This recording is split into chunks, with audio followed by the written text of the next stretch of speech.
certain period of the year, the ancient city of Osogbo in Osun State, Nigeria, comes alive. It's not just a celebration, it's a spiritual homecoming.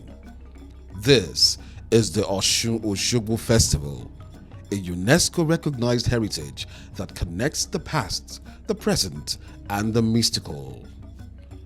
In this documentary, we journey through the heart of Osogbo, the sacred Osun Grove, the suspended bridge that defines logic, the shrine where history and mystery meet, and the story of a white Australian woman who found her purpose in the African goddess. We begin with the Honorable Commissioner for Culture and Tourism, who explains why Osun Osogbo is more than just a festival, it is an identity. It's about the celebration of spirituality and cultural background of the establishment of Osun, that is Osogbo. Osun Osogbo is about the mermaid, the goddess, who have been the main goddess supporting Osogbo people. The name Osun Osogbo was taken from the goddess, and she has been the main person that has been keeping Osogbo together. It's a spiritual thing, like I said, and quite cultural. Spiritual in the sense that people believe in the power of the goddess.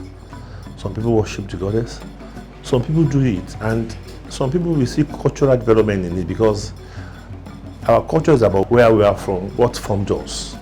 So the cultural aspect is there, and then the spiritual thing. And moreover, this day we are bringing the tourism aspect of it into it. So it's quite important, of great importance to the community. It is not just a ritual, it is preservation, it is revival, and it is big business too. Okay, like I said, it could or should be generalizable, but the complications and complexity is that Osun Grove is a national heritage. It's a UNESCO site. It's one of the two in Nigeria. Revenue thing has generated so much thing, and I had to even write a letter to the DG National Council for Museum and Monuments. But lately we've gotten to a point that we are agreeing on 40, 60 or 60 something percent. So we are working on it now. It has not been critically established, but we are working on it too. Because now all the venues being taken to the TSA in Abuja, which is quite absurd. I can tell you really that Osun people, we manage it, we do all those things, we maintain it. If you get there, you know that there are challenges on the road. We will do one or two things before the Osun Festival come up. So revenue generation, we are still working, we are working on it. And very soon Osun State government will be generating funds from there. Right there at the entrance of the sacred Osun Grove is the main entrance gate, where the cave-like structure is through which the king and the virgin girl, Aruba, would work to the river to make the sacred sacrifice. Down by the Osun River lies the shrine of the goddess Osun, believed to be the protector of fertility, purity, and womanhood. We met a devotee at the sacred site, where the foremost palace of ancient kings stood. She shared her journey of devotion. The festival is like redeeming a vow, like a covenant between Osun goddess and the people of Osogbo. When the goddess assisted Osogbo, that was in the past. So they make a covenant with the goddess to be coming every year to celebrate her. And that is what is being done every year since then. So that is why we have Osun Osogbo Festival every year. Very big festival, and it is popular worldwide. When it is time for Osun Festival, you start seeing even the people from the diaspora, you start seeing foreigners here. Everybody, because Osun is known worldwide, it's known to everybody. So everybody come to worship Osun. So we always look forward to it. It's a very big festival. The first palace of Osun, we are the first Ataja of Osogbo resided. That is according to the history. We do worship inside this palace here.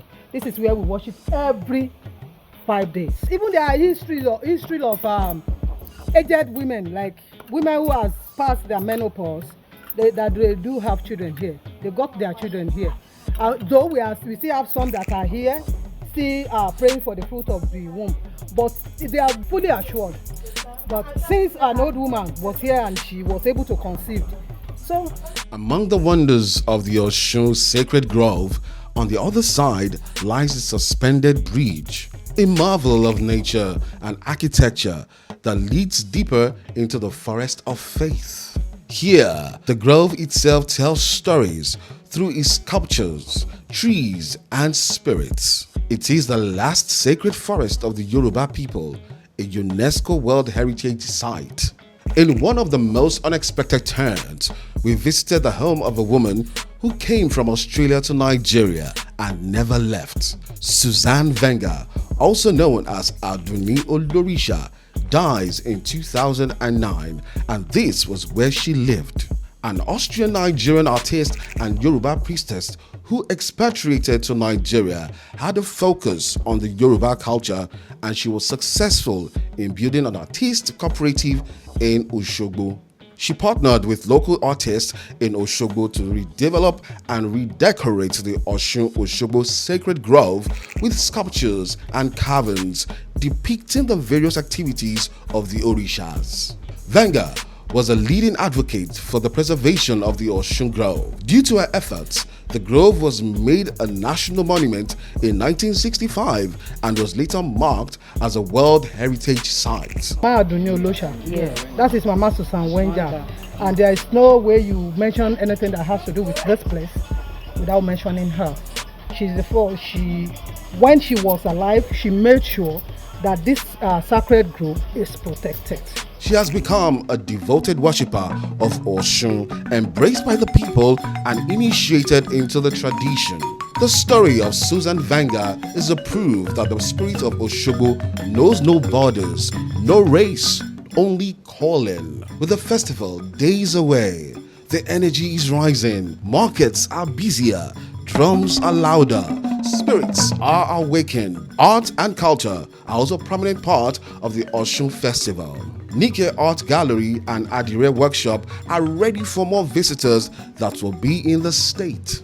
Osogbo is ready to welcome the world again. So those that have not experienced the Osun Festival before, I think if they can just for one day and kind of experience it, I believe, I so much believe every year they will be looking for how to come and visit the place, because Osun Festival is a festival that people so much love.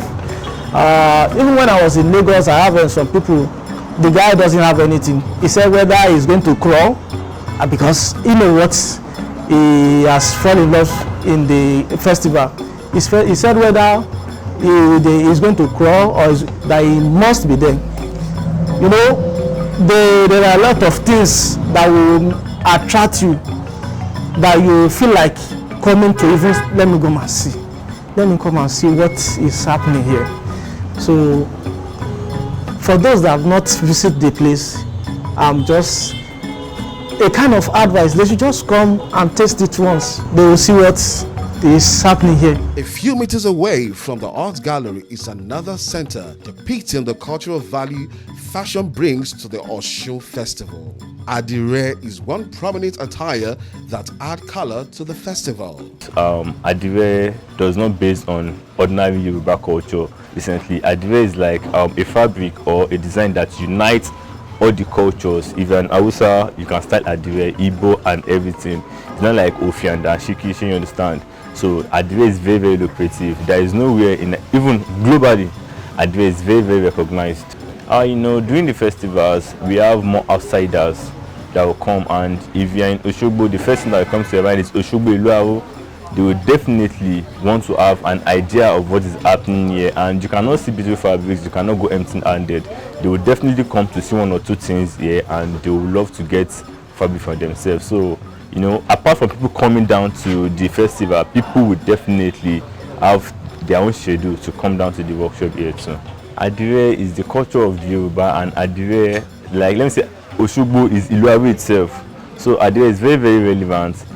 I can tell you that 80% of people that are coming for the for the events or Osogbo festival, I can tell you that dominantly the dominant number of them will be wearing adire. So that is what is very, very, very certain. From sacred shrines to suspended bridges, from royal blessings to global devotion, and then from arts to fashion, the Osogbo Festival reminds us that some traditions are not just kept, they are alive. Whether you are Yoruba, Nigerian, African, or from Australia, Osun calls. Will you answer?